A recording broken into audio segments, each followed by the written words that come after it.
le retour à Allah Ta'ala n'est pas toujours chose facile.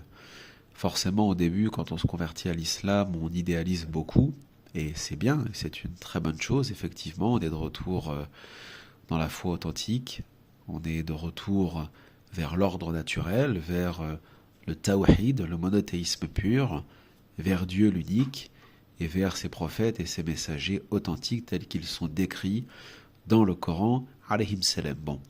Mais il y a aussi d'autres réalités auxquelles les convertis vont se confronter à un moment donné. Il y a la famille, on en parlera peut-être dans une autre vidéo, mais il y a aussi l'entourage, les amis, les anciens amis, le regard des autres, et puis il y a les musulmans, c'est-à-dire ceux qui sont déjà musulmans depuis des années, qui sont nés dans des familles musulmanes d'origine afro-maghrébine, turque, bosniaque, peu importe.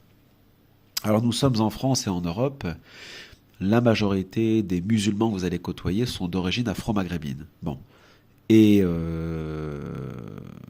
ce qui m'a toujours frappé en ce qui me concerne, c'est l'écart considérable entre ce que nous enseigne l'islam et il y a presque une vingtaine d'années, ce que je voyais chez les musulmans, soi-disant, d'origine afro-maghrébine en termes de pratique. D'abord en termes de credo, c'est-à-dire en termes de croyance, en termes de aqidah, de i'tiqad, de iman. Ensuite, en termes de pratique culturelle, la quasi-méconnaissance des règles de fiqh, de jurisprudence. Et ensuite, la question de la connaissance des textes, le Coran principalement, les hadiths, pour ceux que ça intéresse, et ainsi de suite. Et la question spirituelle, ce que certains appellent le soufisme, ou ce qu'on appelle communément al-ruhaniyat tazkiya, la spiritualité, l'éducation de l'âme, bref, une méconnaissance totale de l'islam et de ses sciences, et puis une quasi-méconnaissance aussi des grands noms de l'histoire de l'islam, des grands savants, de ceux qui ont rapporté beaucoup, disons en termes d'ijtihad. Donc vous êtes un peu pardon, seul au départ dans votre cheminement, et ce n'est pas plus mal. Et là, je vais parler d'un sujet en particulier, c'est celui des sœurs. C'est-à-dire que nous, les hommes, j'ai remarqué, voilà, nous, les hommes, on est un peu plus forts mentalement, et il faut dire les choses, les hommes sont quand même beaucoup moins jaloux, beaucoup moins haineux, beaucoup moins dans le jugement que les femmes. Les femmes, certaines femmes, pas toutes, Dieu merci, mais beaucoup de femmes, beaucoup de jeunes femmes, pas seulement par rapport à l'islam, mais par rapport à d'autres choses, que ce soit en entreprise, à l'école, peu importe, sont, c'est vrai, pas toujours très accueillantes avec les autres femmes qui arrivent, là, les jeunes femmes qui essaient de faire leur place, etc. Elles sont parfois très dures entre elles, très jalouses, très vipères, on va dire. Et hélas, eh bien, dans l'islam, c'est pareil. Des sœurs qui reviennent à l'islam, qui sont sincères, qui sont pleins de bonne volonté, mais qui parfois sont sans défense et ne connaissent pas du tout la religion, et qui sont parfois très faibles, vont se retrouver confrontées à certaines sœurs, certaines femmes, musulmanes, soi-disant, d'origine afro-maghrébine principalement, pardon, qui vont faire preuve de beaucoup, tantôt de moquerie, tantôt de jugement, des comportements qui visent à humilier, à rabaisser l'autre et à ne pas aider, à ne pas aiguiller, à ne pas accueillir avec miséricorde, etc., comme l'ont fait les musulmans dans l'histoire du prophète sallallahu alayhi wa sallam, à Médine, avec les Mécois qui s'étaient réfugiés chez eux. Bon, les Mécois avaient d'une certaine façon plus de légitimité d'un point de vue historique, dans le sens où eux sont devenus musulmans aux côtés du prophète, alayhi salam, alors que les autres à Médine ne le connaissaient pas, ne l'avaient jamais vu, mais ont accepté son message, puis l'ont vu par la suite. Bon. La particularité de tous ces croyants, c'est qu'ils se sont acceptés, se sont aimés les uns les autres. Les muhajirun d'un côté, les Mécois, et les Ansar, les Médinois. Dans cette époque actuelle de Akhir Zaman, de fin des temps, nous sommes dans une période à la fois de fitna généralisée, d'égarement, de perversion, etc. Pardon. Et du coup, quand, et moi je l'ai observé il y a presque 20 ans maintenant, parce que moi ma conversion date d'il y a très longtemps, des sœurs j'avais des frères aussi, hélas, n'avaient pas cette fibre de la miséricorde et de la fraternité vis-à-vis de ceux qui arrivent. Moi, en tant qu'homme, je ne l'ai pas ressenti.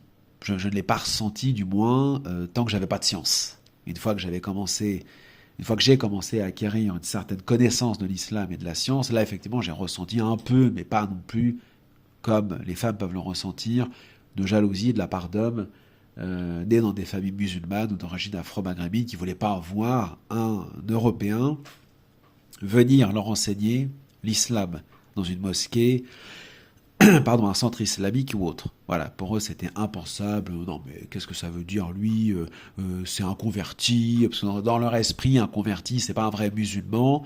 Ils n'ont jamais lu le Coran, ils connaissent pas non plus leur fameux hadith. Ils n'ont pas écouté leur propre ulama leur enseigner c'est quoi l'islam, qu'est-ce que cela signifie, pardon, la shahada, la double attestation de foi, etc. Qu'est-ce que signifie l'islam et qui est vraiment musulman. Voilà, ils connaissent absolument rien de tout cela. Donc dans leur esprit à eux, ils ont une vision presque judaïque, on va dire, de la conversion. C'est-à-dire, tu viens, tu entres dans l'islam, mais en gros, tu es presque un invité. Et non, camarades, ça ne marche pas comme ça. Il faut bien qu'on se comprenne. Comme l'avait dit un cheikh un jour, le musulman blanc, blond, aux yeux bleus, américain du fin fond du Texas est notre frère. Le kafir communiste, athée, agnostique ou le soi-disant musulman, alcoolique, drogué, etc. du fin fond de la Palestine n'est pas notre frère. Parce que notre dîn est basé sur la foi, est basé sur le culte, basé sur une croyance qui nous explique que l'islam, le message coranique, le message du prophète, d'abord ce n'est pas celui du prophète, c'est celui des prophètes et des messagers depuis Adam alayhi salam jusqu'à Mohammed sallallahu alayhi salam. Et donc par conséquent, quiconque accepte l'islam, qu'il soit au fin fond de Jakarta, au fin fond de Marrakech ou au fin fond de Boston, est musulman, point. Et quand les sœurs allaient dans les mosquées, elles ne ressentaient pas cela. Elles ne ressentaient pas cette rahma, ou cette mahabba, cet amour, ou cette ou à cette fraternité. Hein. Bon. Des femmes avec des comportements de vipères qui se moquent de la façon dont les convertis, hein, j'aime pas trop ce terme-là, mais on va l'utiliser là pour que tout le monde comprenne, de la façon dont les convertis se voilent, de la façon dont elles essaient au début de parler en arabe, on se moque de vous. D'ailleurs, moi-même, j'ai une anecdote personnellement d'un imam, et je vais pas être tendre, un imbécile, qui pensait être imam et qui ne l'était même pas en vérité, parce qu'il avait ni teskia ni ijaza, il n'avait rien en fait. Bon, il n'allait pas mieux que moi, mais dans son esprit, il était un imam. C'était dans le sud-ouest de la France il y a une quinzaine d'années. Et j'avais été le voir dans sa mosquée, pour différentes raisons, et on a entamé une discussion ensemble, et cet imam, à un moment donné, me dit « Et vous lisez quoi, en fait, comme livre en ce moment ?» Et je lui avais dit à l'époque, je lisais un ouvrage qui s'appelait Le chemin, la route vers la Mecque de Mohammed Assad, qui était un juif converti à l'islam, bon, d'origine ukrainienne ou polonaise, je ne sais plus. Allahu a'lam. Bon. Et déjà, d'entrée de jeu, il me saute à la gorge en me disant ah oui, donc vous venez d'arriver avec son accent de blédard, vous venez d'arriver dans l'islam, vous allez déjà à la Mecque. En même temps, j'étais parti pour le dire, je vais pas aller à Tel Aviv. Bon. Et ensuite, on discutait, et je lui dis, et en même temps, en ce moment, enfin à l'époque en tout cas, je lisais le Sahih de l'imam al-Bukhari. Bon. Et il me dit le quoi? Et je lui répète, et me fait répéter 2-3 fois comme ça. Bon, ça devenait un peu pénible en fait. J'ai voulu me lever pour le tarter, parce que vous savez, moi je suis quelqu'un d'assez. Bon, faut pas me prendre pour un guignol non plus. L'islam c'est bien, mais à un moment donné, voilà, faut pas. On n'est pas des bouddhistes non plus, faut pas exagérer. Et je lui dis pourquoi je le prononce mal. Et il me dit, il rigole comme un crétin en fait. Vous voyez, il y a plein de hamar comme ça dans la communauté musulmane qui pensent qu'ils sont des imams, des ulama, des fuqaha, ils sont rien, c'est des zéros. Voilà, ils connaissent rien. Ils sont incapables de donner un tafsir d'un verset du Coran en dehors de ce que Ibn Kathir a écrit 3000 ans, façon de parler en arrière. Enfin bref. Et bien avec les sœurs, c'est exactement la même chose. Beaucoup de haine, beaucoup de moquerie, Et moi je dis à mes sœurs converties, ne perdez pas votre temps avec ces gens-là. D'accord? Tu as foi en Allah Ta'ala, tes péchés sont pardonnés, tu es dans une voie de pureté, de rédemption, chemine tranquillement, ne prête pas attention à la méchanceté des uns et des autres, eux paieront pour leurs actes et toi pour les tiens.